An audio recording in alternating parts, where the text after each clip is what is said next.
देखो भाई, टेंस यानी क्या होता है? काल या समय। कितने प्रकार के होते हैं?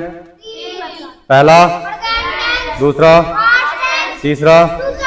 प्रेजेंट टेंस की हिंदी में क्या बोलते हैं?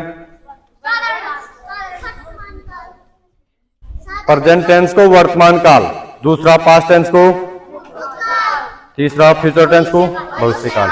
प्रत्येक टेंस के कितने कितने भाग होते हैं? चार चार। पहला, दूसरा, तीसरा, चौथा। अरे भैया सबके पूछ रहे हम। अगर आपसे कोई पूछे प्रेजेंट टेंस कितने भाग होते हैं? चार। पहला प्रेजेंट सिंपल टेंस, दूसरा, तीसरा, चौथा परफेक्ट कंटीन्यूअस टेंस। तो हम दूसरा भाग पढ़ रहे हैं, पहला पढ़ लिया हमने। अर्थात पहले में कुछ ये दूसरा नियम बाकी था जो आज हम पढ़ने वाले हैं। तो पहले में हमने पढ़ा था कि जिन हिंदी वाक्यों के अंत में ता है, ती है, ते है, ताहू आदि शब्द आते तो प्रेजेंट सिंपल टेंस कहलाता है। जिसमें पहला नियम था, उसमें था हमारा फॉर्मूला, क्या था? सब्जेक्ट क्या होना चाहिए हमारा? ही, सी, इट और नेम, ये होना चाहिए था सब्जेक्ट। तो उसके लिए फॉर्मूला था कि सब्जेक्ट प्लस वर्ब की फर्स्ट फॉर्म प्लस एस या ईएस प्लस ऑब्जेक्ट। ध्यान दो। और दूसरा नियम आपके सामने लिखा है कि जब सब्जेक्ट आई, वी, यू, दे या प्लूरल नाउन हो, बहुवचन संज्ञा हो, तो केवल वर्ब की फर्स्ट फॉर्म का प्रयोग किया जाएगा, एस या ईएस का प्रयोग नहीं किया जाएगा। तो ध्यान दो, यहां पे तो हमने वर्ब की फर्स्ट फॉर्म के साथ में एस या ईएस का प्रयोग किया था। और एस या ईएस का प्रयोग कब करना था? जब वर्ब के अंत में O X, C H, S S, double S व जेड आए, तो हमें किसका प्रयोग करना था? ईएस का। और बाकी के साथ में किसका करना था? एस का। लेकिन यहां पे ना तो एस का करना है और ना ही ईएस का करना है। ठीक है ना भैया? एक बार आप भी समझ लो, ये क्या नाम है, विनीता, आप भी समझ लो ना इधर, उसके बाद में राइट करना है। तो यहाँ पे फॉर्मूला लिखा है कि सब्जेक्ट प्लस वर्ब की first form plus object. Right मत करो भैया। मैं घर जाता हूं, तो यहाँ पे सब्जेक्ट क्या है? आई। भाई सब्जेक्ट तो आई है ना। अब आई के बाद क्या लगा दिया हमने? गो। इसके साथ में एस या ईएस का प्रयोग क्यों नहीं किया? क्योंकि हमारा सब्जेक्ट क्या है? आई। आई है क्योंकि यहां लिखा ना, जब सब्जेक्ट आई, वी, यू, दे या प्लूरल नाउन हो तो एस या ईएस का प्रयोग नहीं करेंगे, केवल वर्ब की फर्स्ट फॉर्म का प्रयोग करेंगे। तो गो टू होम। अगर यहां पे होता कि वह घर जाता है, तो उसकी इंग्लिश क्या बनती? ही, यानी वह, ही गो। गो के बाद में एस या ईएस लगाना, क्योंकि सब्जेक्ट ही आ गया ना। सब्जेक्ट ही आ गया ना, जब सब्जेक्ट ही होगा तो हमने एस या ईएस का प्रयोग करना है। और वर्ब के अंत में, तो वर्ब के अंत में ओ है, तो हम किसका प्रयोग करेंगे? ईएस का। कब करेंगे? जब यहां पे होगा वह घर जाता है। अगर आ जाए कि मैं घर जाता हूं, तो आई गो टू होम। हम घर जाते हैं तो वी गो टू होम। तुम घर जाते हो तो यू गो टू, क्योंकि सब्जेक्ट हमारे आई, वी, यू, दे ये आ रहे ना, तो मैं इसका प्रयोग नहीं करेंगे। आ रही बात समझ में? दूसरा कि तुम खाना पकाते हो, तो यू कुक फूड, इसके साथ में वर्ब के साथ में एस या इसका प्रयोग नहीं किया। क्यों नहीं किया?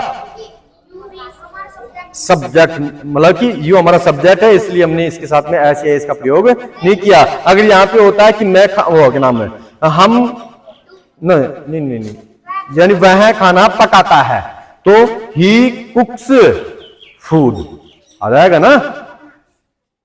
ये चीज आपको समझनी है कि पहले वाले नियम में वर्ब की फर्स्ट फॉर्म के साथ में एस या एस का प्रयोग करना है और यहां पर एस या एस का प्रयोग नहीं करना है। सब्जेक्ट को देखना, विशेष सब्जेक्ट को देखते हुए आपको रूल और रेगुलेशन को फॉलो करना है। अगर subject I, we, you, they plural noun हो तो एस या एस का प्रयोग नहीं करेंगे, और सब्जेक्ट जब ही, सी, इट, नेम और सिंगुलर नाउन हो तो हम सब्जेक्ट का प्रयोग करेंगे।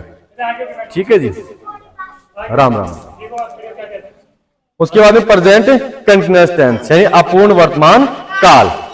इसमें पहचान आपको बताई रखी है कि जिन हिंदी वाक्यों के अंत में रहा है, रही है, रहे हैं, रहा हूं आदि शब्द आते हैं वह प्रेजेंट कंटीन्यूअस टेंस कहलाता है। आ जाओ अंदर, आ जाओ।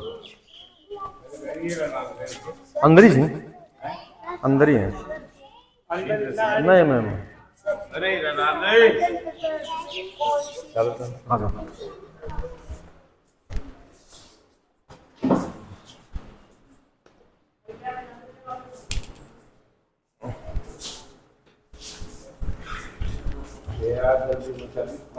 जल्दी मार के सर आ गए जब जवाब दीजिएगा सर पेमेंट नहीं हुआ उस बच्ची का। मैं साहब बिल्कुल मैं कभी फोन करता हूँ बताता हूँ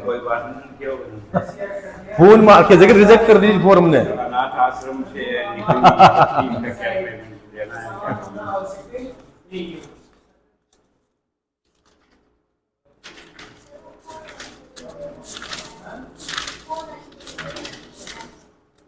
अरे साहब ये मान्यता लिया बाद में था ना, मारो जीवो आराम कर दिया देख लो। पैसों मारो छे सारो लागत मारो छे और मान्यता लिया खातर 50-60 हजार रुपये और दिया और उनके नियमों के अनुसार चालना पड़ा। अब आज मेरी बात सुनो, योगा दिवस आज आगा से फोन कर रहे थे सब टाइम हो गया योग वगैरह का वीडियो कहाँ है, योग कहाँ करवा रहे बच्चों को। अब बताओ योगा करवाओ तो बड़ा कड़ फटी हुई, लेकिन फिर भी अब लास्ट में 2-4 मिनट करवाऊँ फोटो खींच खास भी जाऊंगा। अब बताओ मैं तो ना चलिए जी मेरे को बच्ची की बड़ी वाली बच्ची का बड़ी अच्छा उसकी फीस वो 75 रुपये जमा कर। चलो ध्यान दो ना, देखो प्रेजेंट कंटिन्यूअस टेंस अपूर्ण वर्तमान काल, यानी वह काल जो वर्तमान में चल रहा है लेकिन अपूर्ण नहीं हुआ। पूर्ण मतलब पूर्ण नहीं हुआ, अपूर्ण है, अधूरा है, काम जारी है।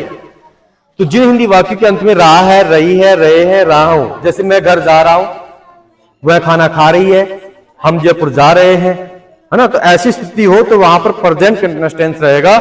उसमें हम नियम भैया ध्यान दे लो, नियम कौन से लागू करेंगे। पहला कि इस टेंस के सेंटेंस में helping verb is am are का प्रयोग किया जाता है।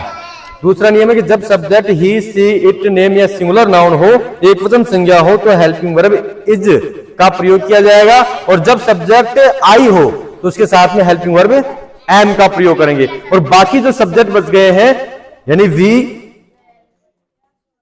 वी यू दे और प्लूरल नाउन, उनके साथ में किसका प्रयोग करेंगे हम, आर का। भाई इज का प्रयोग तो किसके साथ में कर रहे हैं, he she it name singular noun के साथ में, एम का प्रयोग सब्जेक्ट आई के साथ में, और आर का प्रयोग you we they plural noun के साथ। ठीक है ना। बाकी आपको इसमें तीसरा नियम यानी चौथा नियम और उसका फॉर्मूला और एग्जाम्पल करवाए जाए।